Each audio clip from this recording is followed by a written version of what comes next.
Bonjour, bienvenue au Mardi de la donnée de santé. Comme à chaque fois, on va attendre une petite minute. On voit le nombre de participants augmenter, ce qui évidemment fait plaisir et montre l'intérêt pour ce second module sur les données génomiques. Donc on attend un petit peu.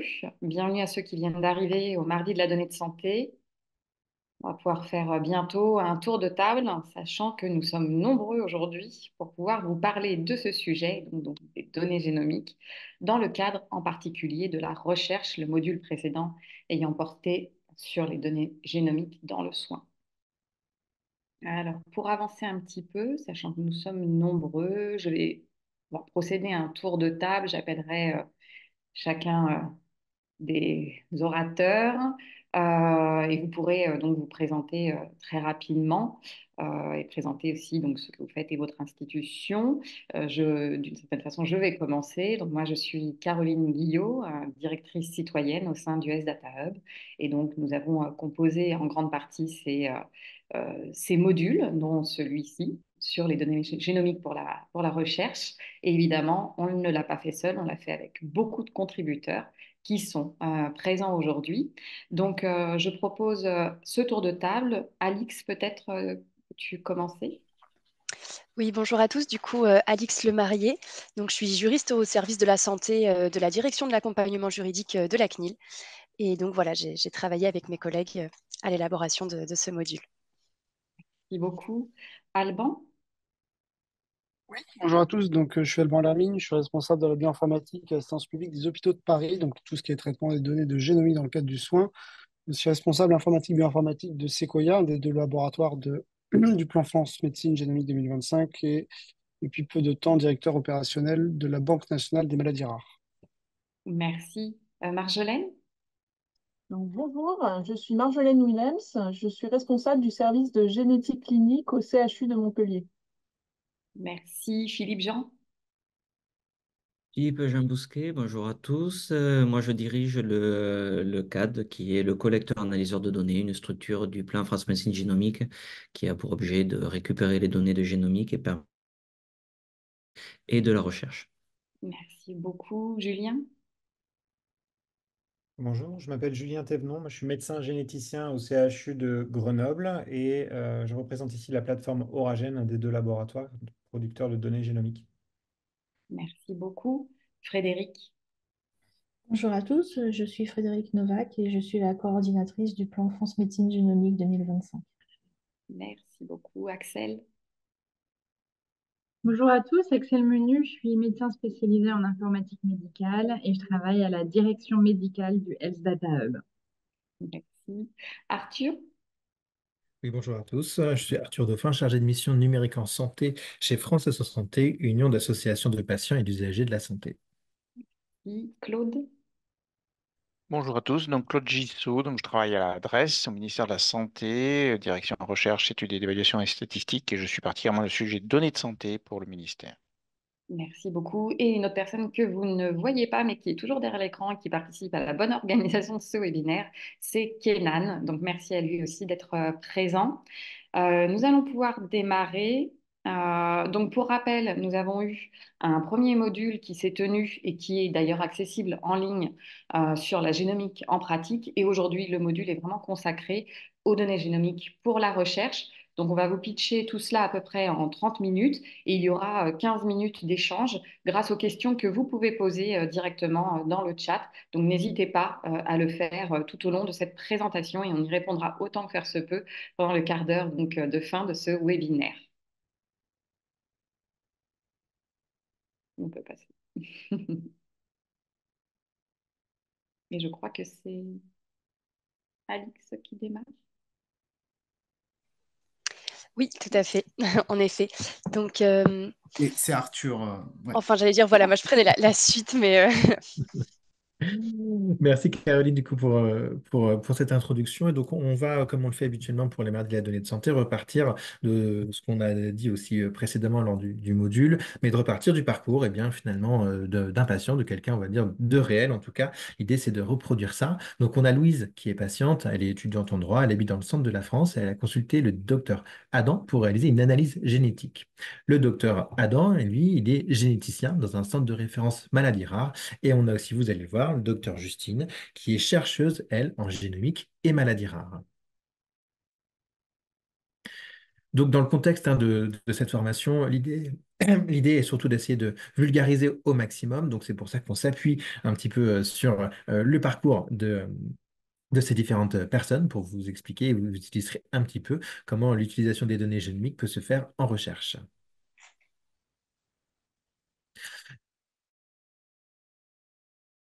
Louise, elle consulte le docteur Adam qui lui dit, bah, moi je suis généticien clinicien, hein, je suis votre médecin qui vous suit pour vous soigner.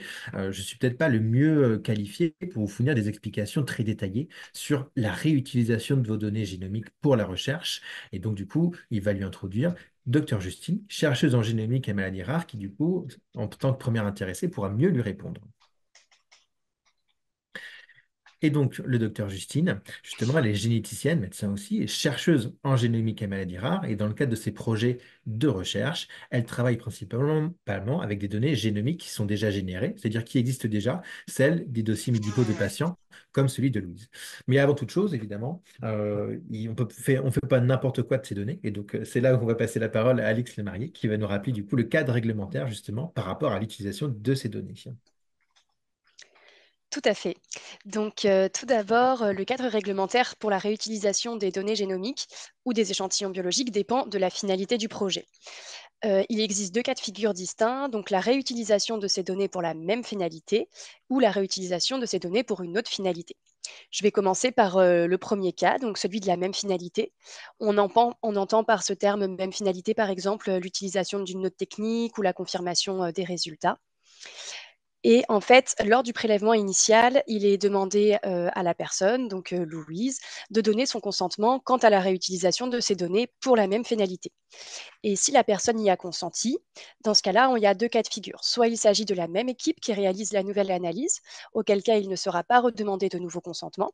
Au contraire, s'il s'agit d'une autre équipe qui réalise cette analyse, alors une nouvelle notice d'information sera envoyée et une nouvelle demande de consentement, conformément à l'article 75 de la loi informatique, sera demandée. On va ensuite passer au second cas de figure qui concerne donc la réutilisation des données pour un projet de recherche. Ces recherches peuvent concerner directement la pathologie pour laquelle Louise est venue consulter, mais également une autre pathologie d'origine génétique, voire toute autre thématique. Lors du prélèvement initial, il est possible de demander à la personne, donc toujours Louise, son consentement à la conservation de ces données à des vocations de recherche. Ce qu'il faut bien noter par rapport donc à ce que je viens de vous présenter précédemment, c'est que cette fois, même si la personne a consenti, le chercheur qui souhaite utiliser les données a l'obligation d'informer la personne du projet de recherche et du traitement de ces données. À noter, à tout moment, il est possible de s'opposer à cette réutilisation, conformément à l'article du Code de la santé publique, le L 1130-5. Voilà, et finalement, vous pouvez, sans avoir à vous justifier, changer d'avis ou décider de retirer de votre consentement à ce que vos données personnelles soient traitées à tout moment et sans justification. Dans la suite de ce webinaire, nous parlerons que de données génomiques, c'est-à-dire qu'on ne parle plus des échantillons biologiques, et mon collègue Alban Lermine va vous présenter les différents types de données génomiques existantes. D'un point de vue en fait des données qui sont produites par ce qu'on appelle communément un séquenceur ADN, donc c'est la petite machine que vous avez en bas à gauche de la slide. Donc en fait, ça produit ce qu'on appelle des lectures courtes ou des short reads en anglais. Et en fait, il faut imaginer que c'est un peu comme des mots composés en fait d'ATCG qui sont les nucléotides de l'ADN. Ensuite, on va avoir un traitement qu'on appelle secondaire de ces données-là, qui sont en fait finalement l'alignement. Donc, c'est essayer de reconstruire votre génome à partir de ces lectures courtes. En fait, il faut imaginer votre génome comme un livre et que le séquenceur ait produit plusieurs mots et on va essayer en fait de retrouver les mots dans le bon ordre pour reconstruire l'intégralité du livre que compose votre génome. Enfin, ensuite, on va avoir les traitements tertiaires. Donc, à partir des données du génome reconstruit, on va aller tenter d'identifier les différentes altérations qu'il peut y avoir entre un génome qu'on appelle de référence et votre génome qui est le vôtre personnellement.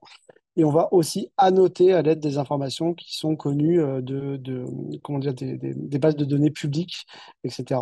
Donc on va avoir ensuite des listes d'altérations qui peuvent être diverses et variées et qui seront annotées et qu'on peut aussi agréger sous forme de bases de données de variations qui peuvent nous donner des informations sur leur fréquence dans une population, donner des informations de leur pathogénicité, donc c'est-à-dire est-ce qu'elles sont d'intérêt dans certaines pathologies ou non. Donc, deux aspects qui sont essentiels hein, dans ces données-là. Il faut garder en tête que leur volume est extrêmement important, voire massif. Le poids à peu près d'un génome humain aligné, c'est à peu près 40 gigas, 40 gigaoctets. Donc voilà, ça fait quand même une petite masse. Que pour les traiter, ces données-là aussi, on va avoir besoin d'outils qui sont spécialisés et ça demande forcément des capacités de calcul et fatalement de stockage aussi, assez importante et bien sûr une expertise spécifique en termes de méthode algorithmique et statistique. Donc le type de données sur lesquelles on va travailler va complètement dépendre de l'objectif de la recherche. Donc, par exemple, si on veut évaluer un nouvel algorithme de détection de variations génétiques, bah là, on va devoir partir des données les plus brutes, donc celles qui sont alignées, celles qu'on voit dans la deuxième position, là, dans le schéma en dessous. Par contre, si on est plus sur le classement de variants par pathogénicité, etc., ou de recherche de fréquence de variance d'une population, on va plutôt travailler sur des données qui sont agrégées.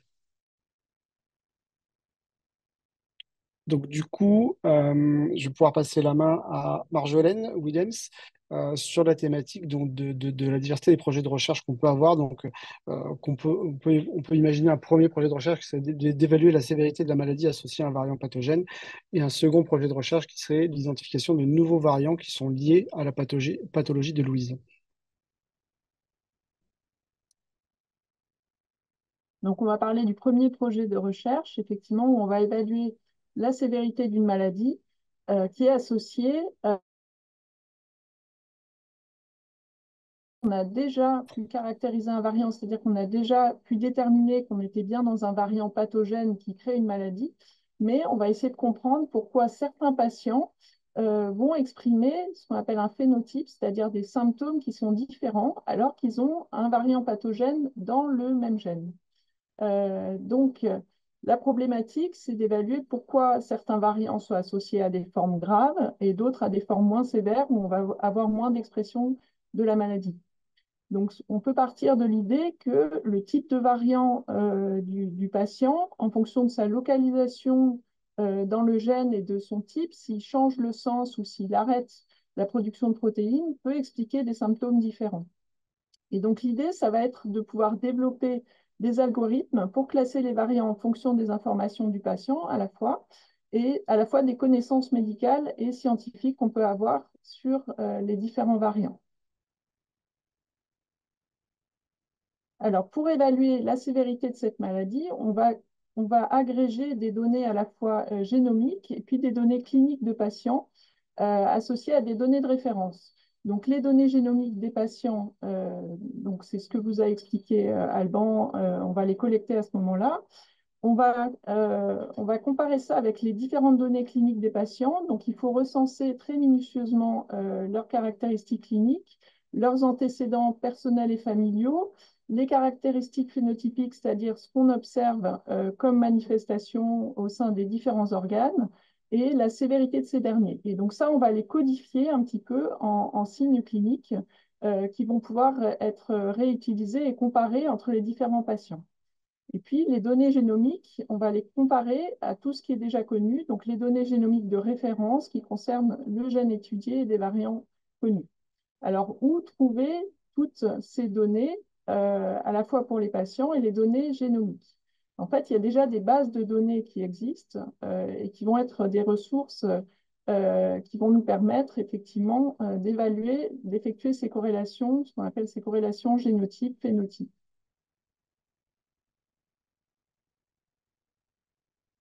Et donc, la grande question, c'est quelles sont ces bases qui existent.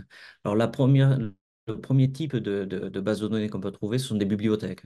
Tout simplement, on va avoir des acteurs qui vont regrouper toutes les connaissances, toutes les publications et qui vont dire tel variant est connu pour être dans telle pathologie et avoir tel impact.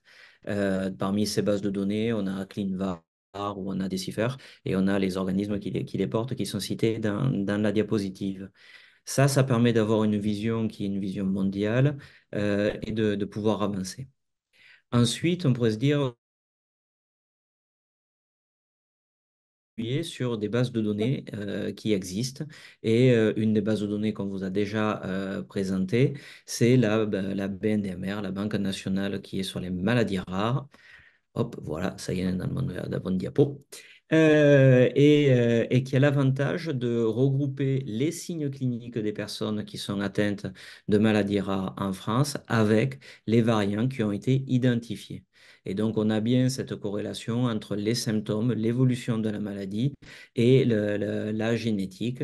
Cette base, elle marche pour les maladies rares. Il y a d'autres sources de données si on veut chercher sur d'autres types de pathologies et pas uniquement les maladies rares. Ensuite, la grande question, c'est de dire comment on peut faire pour mutualiser les informations. Parce qu'on voit bien que l'intérêt, c'est d'avoir beaucoup d'informations. Et plus on a d'informations, et plus le nombre de personnes est important, plus on a de chances de mieux comprendre la maladie et de mieux comprendre l'impact des différentes anomalies que l'on aura observées.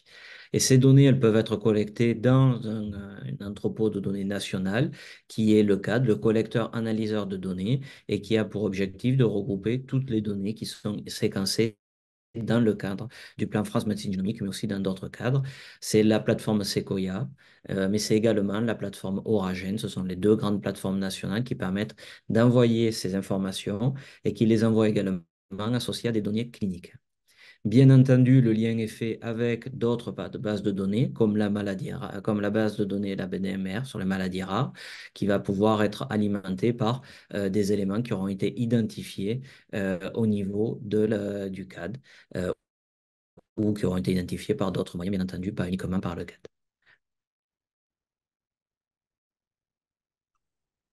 Donc, si on fait un zoom sur les données de la BNDMR, donc on a plusieurs types de données qui vont pouvoir être trouvées. Principalement et initialement, en fait, c'était des données qui étaient plus ces caractéristiques cliniques et ce qu'on appelle phénotypiques. Donc, ça peut être l'âge au premier signe, au diagnostic clinique, au diagnostic génétique, le sexe, l'histoire de la maladie, les différents traitements qui ont pu être suivis et savoir si la personne donc est porteur saine. Et depuis peu, en fait, la BNDMR va contenir aussi les informations de remontée des tests génomiques. Donc, quel test a été exactement réalisé, quels sont les gènes qui sont concernés par le test, la séquence de référence utilisée pour identifier les variants, les différences de variants par rapport à la séquence de référence, s'il y a un variant qui a été relevé dans le cadre du soin, donc la position génomique de ce variant-là, et forcément son niveau de pathogénicité lié à l'interprétation, donc quel niveau de connaissance médicale on a vis-à-vis de ce variant-là. Donc, il faut savoir que la donnée génomique seule n'est pas suffisante, hein. C'est tout l'intérêt, hein, d'apparier les données cliniques et les données génomiques, puisqu'on est tous porteurs de variations génétiques en lien avec la maladie, c'est qu'on n'est potentiellement pas malade du tout. Donc, c'est vraiment avoir les deux, c'est absolument indispensable. Donc, on parle de liens génotype, phénotype, et effectivement, si on peut aller encore plus loin avec les données cliniques ou avec les données d'imagerie, ça nous permet d'avancer encore un peu plus loin. Donc, si on repart sur le projet 1, donc ce que lui dit la biologiste, c'est que maintenant que j'ai identifié ou trouvé toutes mes données pour mon projet, mon équipe et moi, nous allons pouvoir le mettre en œuvre afin d'identifier et d'analyser les variants qui n'ont pas encore un degré de pathogénicité connu. Donc pour ce faire, on va pouvoir aller regarder tous les variants qui sont considérés comme de signification inconnue qui auraient pu être décrits dans la BNDMR pour des variants présentant une clinique relativement proche. Et je vais rapprocher tout ça des données génomiques de référence et des gènes étudiés pour essayer de mieux discerner effectivement et de mieux apprendre sur ma pathologie. Donc, en bilan de ce projet-là, on va pouvoir déterminer la sévérité de la maladie et l'étendue des symptômes spectrocliniques qui sont associés aux variants pathogènes. Donc, on saura notamment pourquoi certains patients développent certains symptômes tandis que d'autres ne les développent pas et quels variants génétiques finalement augmentent le risque de développer ces symptômes. Et à la fin, ce sont les patients qui en tireront des bénéfices grâce à des diagnostics et des pronostics plus précis. un autre type de projet de recherche qui nous permet d'amener des nouveaux diagnostics à des patients qui resteraient sans diagnostic, c'est d'identifier de nouveaux variants qui pourraient expliquer la pathologie de Louise. Pour cela, il nous faut disposer d'une grande banque de données. Donc, ça veut dire de plusieurs patients qui présenteraient tous des symptômes comparables, si ce n'est les mêmes symptômes, et pour lesquels on n'a pas de diagnostic établi. C'est-à-dire, on n'a pas identifié de corrélation entre les variations génétiques, qu'on appelle le génotype, et puis les symptômes, on appelle ça le phénotype. Donc, on peut imaginer, oh pardon, on peut imaginer que certains patients soient vraiment atteints de la même pathologie, même s'ils ont des examens de génétique négatifs, et que leur pathologie soit génétique. En fait, l'hypothèse, c'est que ces patients présentent tous des variants très très rares, qui ne sont du coup pas représentés dans la population qui avait été étudiée jusque-là, ou bien que ce sont des variants complexes qu'il faut rechercher ou savoir détecter par des méthodes nouvelles et innovantes. En fait, ces corrélations génotype-phénotype, ça reste la base du métier de généticien et de nombreux projets de recherche reposent sur la méthode de développer des nouveaux algorithmes qui permettent de croiser les informations de variations qui peuvent être rares et exceptionnelles. Et c'est pour cela qu'on a besoin national parfois ne suffit pas selon la prévalence des maladies en population générale, et puis de pouvoir disposer des données brutes des individus qui ont consenti à cela pour tester des méthodologies innovantes de détection de variants qui seraient plus complexes qu'on ne saurait faire avant. L'objectif étant de répéter des observations, même gène, même variant, même symptômes, c'est-à-dire des corrélations génotype-phénotype, et d'améliorer nos connaissances avec cela. Donc, on a besoin, si on suit l'idée, de bibliothèques de ressources, de larges jeux de données génomiques, et puis de capacités de calcul à haute performance qui permettent de tester ces nouveaux algorithmes pour tester ces nouveaux variants et nouvelles corrélations génotype-phénotype. Et donc, on a pré-introduit une infrastructure qui le permettrait, et je laisse Philippe Jean la détailler juste après. Effectivement, c'est le cas. On voit bien que dans ce second exemple, on n'est pas sur un variant ou un groupe très limité de variants, mais on est sur un nombre beaucoup, beaucoup plus important de variants. Et donc, on va devoir utiliser les données. Alban, Lermine en a parlé, il vous a dit, vous avez un séquençage, c'est 40 gigaoctets pour une personne. Ça peut être même plus. Et donc, on va devoir les fouiller dans ces données-là et on va devoir croiser les informations d'un certain nombre de personnes, voire de beaucoup de personnes. Et c'est pour ça qu'on a constitué une infrastructure dédiée à cela, qui peut avoir à la fois la capacité de stocker toutes les données. On est avec une volumétrie qu'on appelle le pétaoctet, hein. Sur votre ordinateur, vous avez des gigaoctets, 1000 fois plus, vous arrivez au téraoctet, et 1000 fois plus, vous arrivez au pétaoctet. Donc, vous voyez, ce sont des données énormes et avec des puissances de calcul extrêmement importantes. Et c'est pour ça qu'on a créé cette structure et on va pouvoir croiser les données des différentes personnes. À partir de cela, ben, c'est bien, on va pouvoir identifier les nouveaux variants qui sont liés aux pathologies. Donc là, dans notre exemple, à la pathologie de Louise. Bien entendu, on s'appuie aussi sur les bibliothèques de référence. Il faut toujours regarder ce qu'a produit la littérature. Mais après, se pose de tout ça, ça va nous dire pourquoi certains patients semblent prédisposés à une pathologie. Et on va pouvoir identifier donc des nouveaux variants qui vont être potentiellement rares. Et ça, on va pouvoir le faire grâce à tout un tas d'éléments et des algorithmes.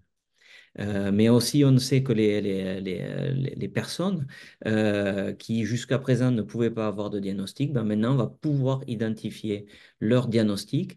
Et donc, si on a fait un diagnostic plus précis, on va pouvoir mieux donc, les diagnostiquer, mais aussi mieux les suivre, mieux les traiter et apporter une réponse qui va être plus adaptée à leurs besoins.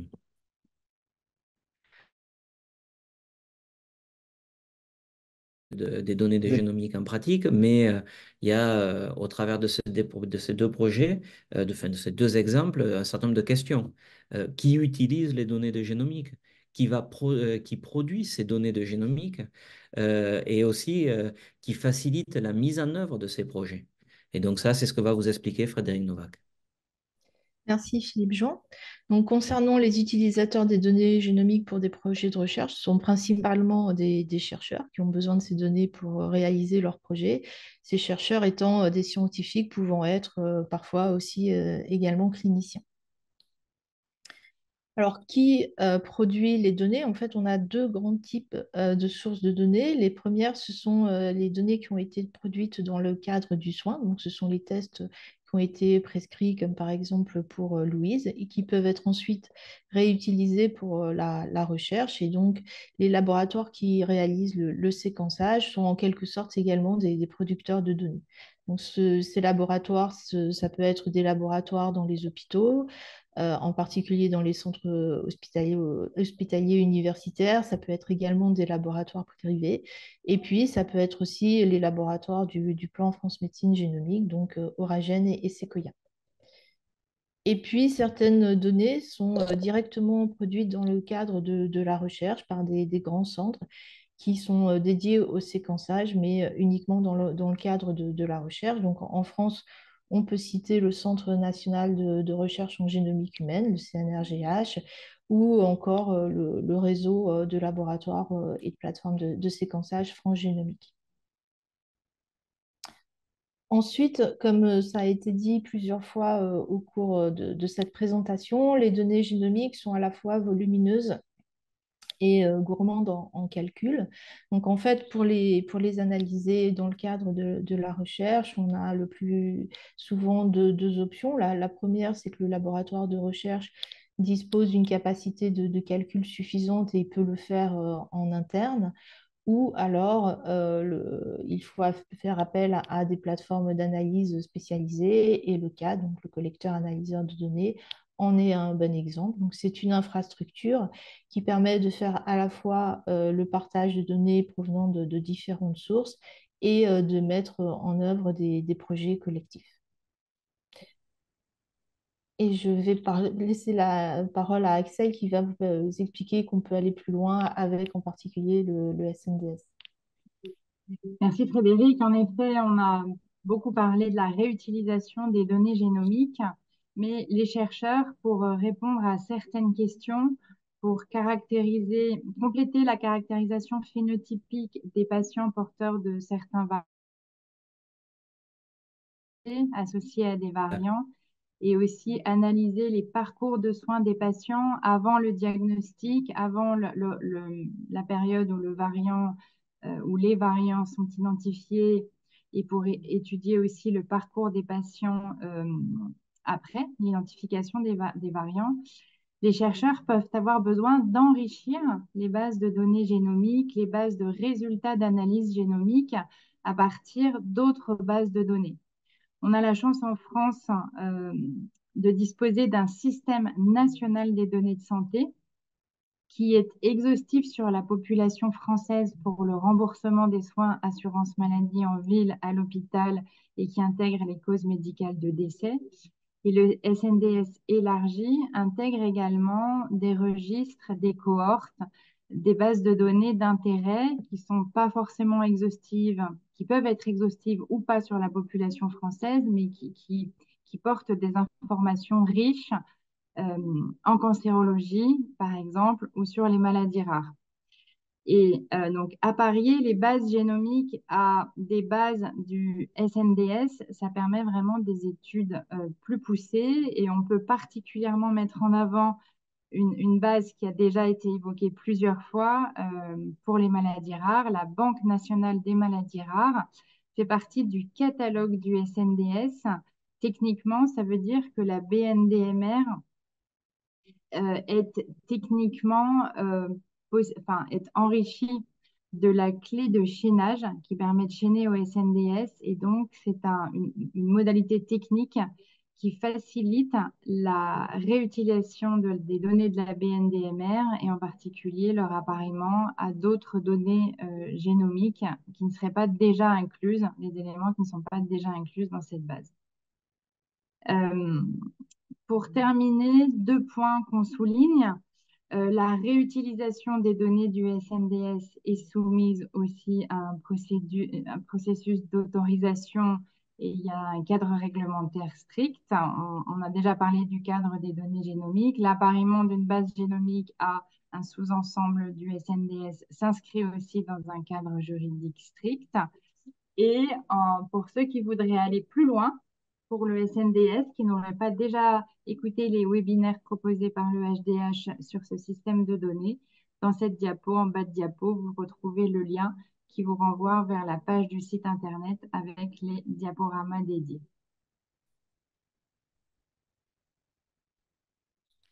Donc, on a vu qu'en France, on a une organisation qui est solide pour permettre d'utiliser les données génomiques dans le cadre de la recherche, mais néanmoins, dans des peut être très important d'aller partager les données à un niveau plus large, c'est-à-dire au niveau européen, et de ne pas seulement se cantonner à ce qu'on a déjà en France. Et ça tombe bien parce qu'il y a beaucoup de projets qui se montent au niveau européen pour effectuer le partage et la réutilisation des données génomiques. Et on peut citer en particulier l'initiative One Million Genome, qui a pour objectif de partager les données génomiques au niveau européen, ou alors les réseaux de référence européens des maladies rares, qui disposent eux aussi de bases de données. Donc en fait, effectivement, il faut avoir en tête qu'on a réellement deux échelons, un échelon national, mais que ça peut être aussi très utile d'aller à un niveau supérieur à l'échelon européen pour mener les projets de recherche. Et puis pour revenir en France, vous précisez qu'au niveau national, on a une initiative qui s'appelle le Plan France Médecine Génomique et qui a été mise en place au niveau national pour intégrer la médecine génomique dans le parcours de soins des patients, parce que comme on l'a vu au cours de ces deux webinaires, ça a une grande utilité pour la prise en charge des patients, et ça aussi ça permet aussi la réutilisation des données pour la recherche. Et donc, le plan France Médecine Génomique, c'est un programme qui vise à assurer que chacun puisse accéder aux nouvelles techniques de technologie de la médecine génomique. Et c'est un plan qui intègre la médecine génomique dans le parcours des soins des patients et pour la prise en charge de ces pathologies, avec à terme l'objectif de mettre en place une filière nationale de médecine génomique au service des patients. Et si vous allez sur le site du plan, dont l'adresse est écrite juste en dessous, vous pourrez avoir des informations complémentaires à la fois concernant la médecine génomique, les enjeux du plan, mais également les droits des patients, etc.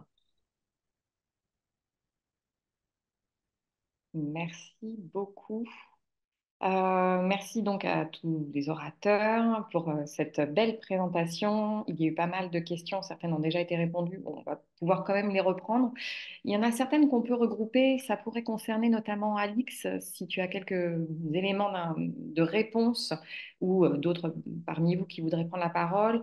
Ça tourne un petit peu autour de, une fois qu'on a accepté, est-ce qu'il ne pourrait pas y avoir une sorte de portail d'information pour en fait juste être tenu informé du fait que on utilise les données, mais sans avoir, hein, la personne dit, le fait de systématiquement, hein, et c'est assez chronophage, reconsentir. Il y a un peu le quid, alors la question est plus complexe que je vais le dire, mais je pourrais la lire, du consentement pour les mineurs qui sont devenus majeurs, donc recueillir de nouveau la non-opposition pour la réutilisation des échantillons ADN, il y a quelque chose qui tourne là-dessus. Et une autre question aussi sur quid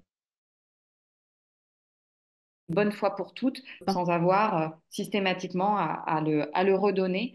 Est-ce qu'il y a quelques éléments, Alix, que tu pourrais nous donner autour de ce sujet-là? Euh, oui, bien sûr, et je laisserai compléter éventuellement les autres intervenants. Mais du coup, sur la première question, qui est notamment d'avoir accès à un portail ou un site dédié pour l'ensemble ensuite des recherches. Donc, il y a déjà des portails de transparence, en effet, hein, qui existent. Et c'est ce qu'on appelle du coup c'est une information collective, mais elle vient en complément finalement de l'information individuelle. Donc, elle permet une plus grande transparence, mais elle ne permet pas de remplacer une information individuelle. Après, il y a des réflexions qui sont toujours en cours, hein, à ce sujet au sein de la CNIL, mais actuellement, en effet, on ne peut pas ne pas informer individuellement les personnes. Après, pardon, désolée, je reprends un petit peu les questions qu'il y avait dans le chat. sur le consentement des mineurs. Donc, si le consentement, en effet, enfin, notamment si il s'agit d'une recherche au titre de la MR001, où le consentement est obligatoire, en effet, il faudra redemander le consentement du mineur s'il devient majeur. Voilà déjà quelques éléments. Est-ce que j'ai fait le tour oui, des questions? Peut-être que Claude peut rajouter quelques Oui, éléments je d'information laisse sur le également portail, sur les Alors, portails patients et notamment. d'une de façon part, plus pratique.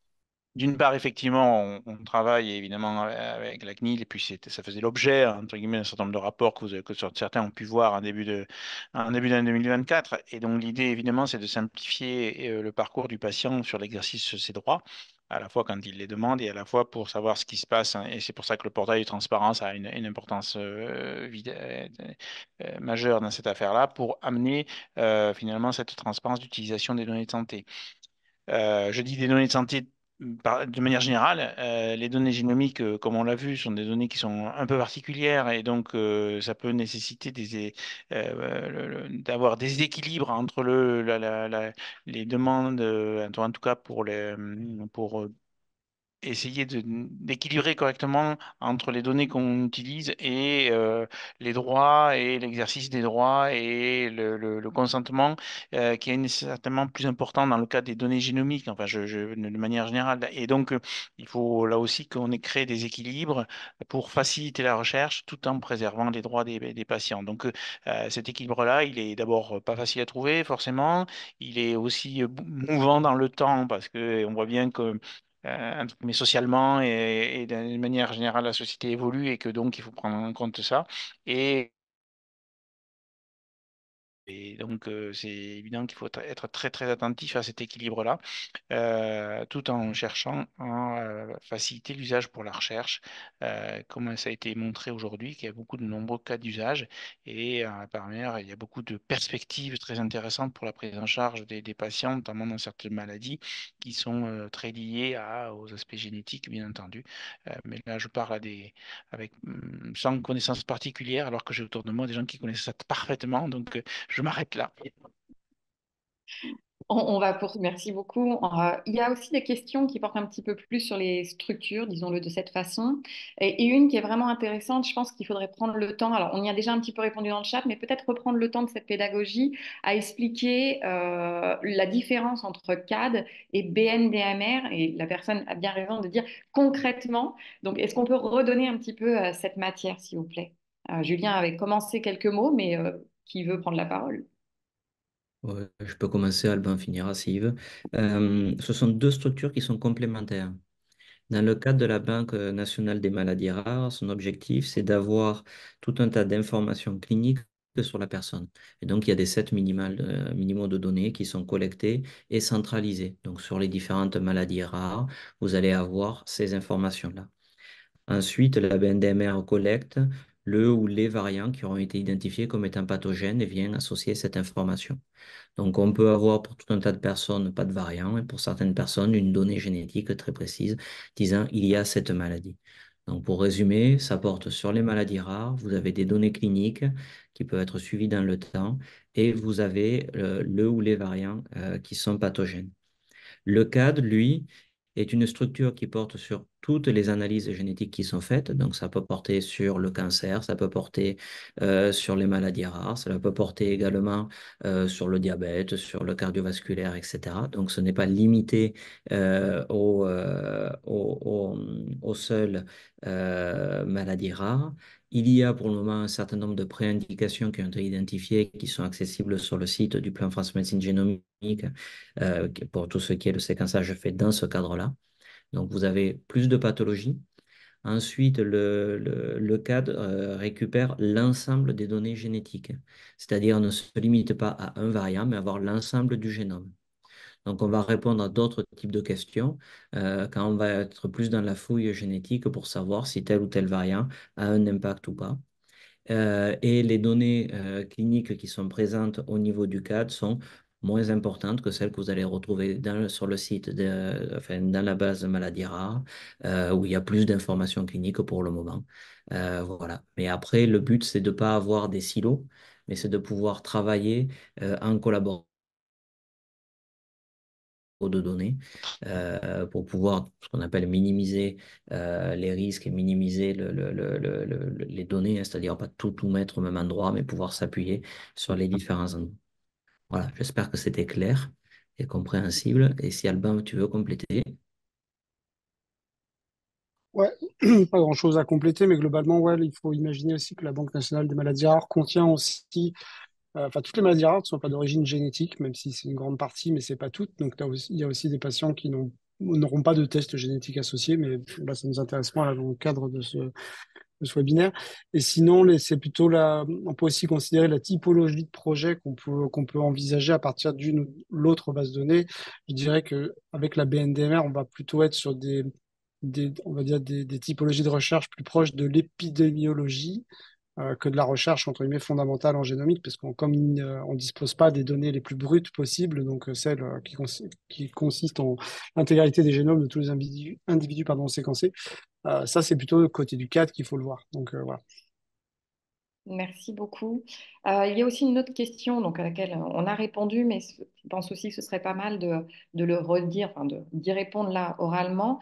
C'est est-ce qu'on peut expliquer un jour les maladies chroniques par la génomique? Est-ce qu'il y a des projets qui sont menés en ce sens?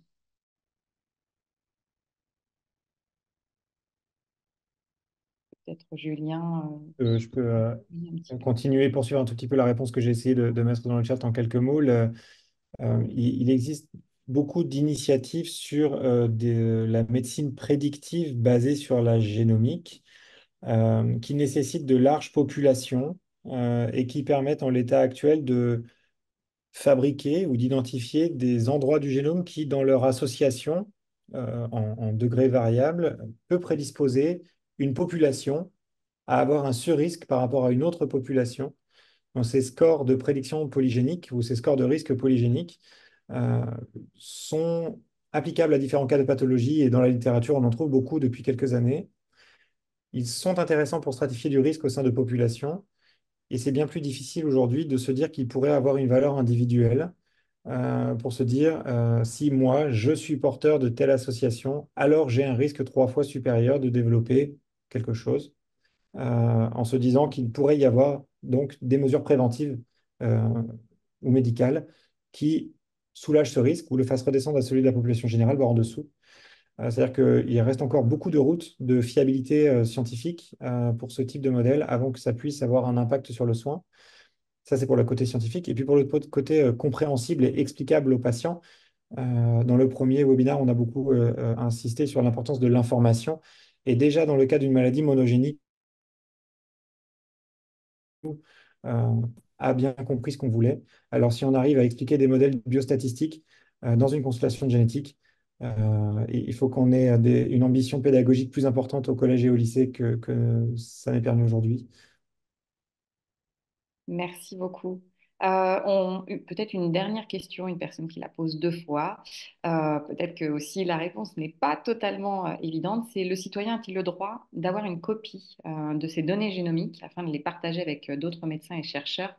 Euh, Est-ce qu'une personne peut alimenter un bout de réponse? Alors, je peux peut-être répondre pour le plan France Médecine Génomique, où en fait, on ne donne pas, enfin, on rend le compte rendu, mais pas les données brutes aux patients. Et ça, c'est sur la base d'une analyse juridique qui avait été faite par l'agence de biomédecine. Voilà. Très bien. Merci beaucoup. Notre webinaire arrive à sa fin. On répondra bien entendu à l'ensemble des questions et ce sera accessible sur notre site. On l'a toujours fait, donc on le fera également pour celui-ci. À noter dans vos agendas pour ceux qui le souhaitent, les prochains mardis de la donnée de santé porteront donc sur une autre thématique, c'est les données de santé environnement et ça aura lieu le mardi 12 novembre sur le même format, midi 45 avec 30 minutes d'exposé et 15 minutes pour pouvoir échanger et répondre le plus possible à vos questions. Je tiens très fortement à remercier tous les contributeurs de cette formation qui a demandé une énergie énorme pour un travail que je trouve remarquable et énorme. Merci bien entendu à ceux qui nous ont suivis et à toutes les réponses et questions, en tout cas questions et réponses qui ont été apportées. Et à très bientôt. Merci beaucoup.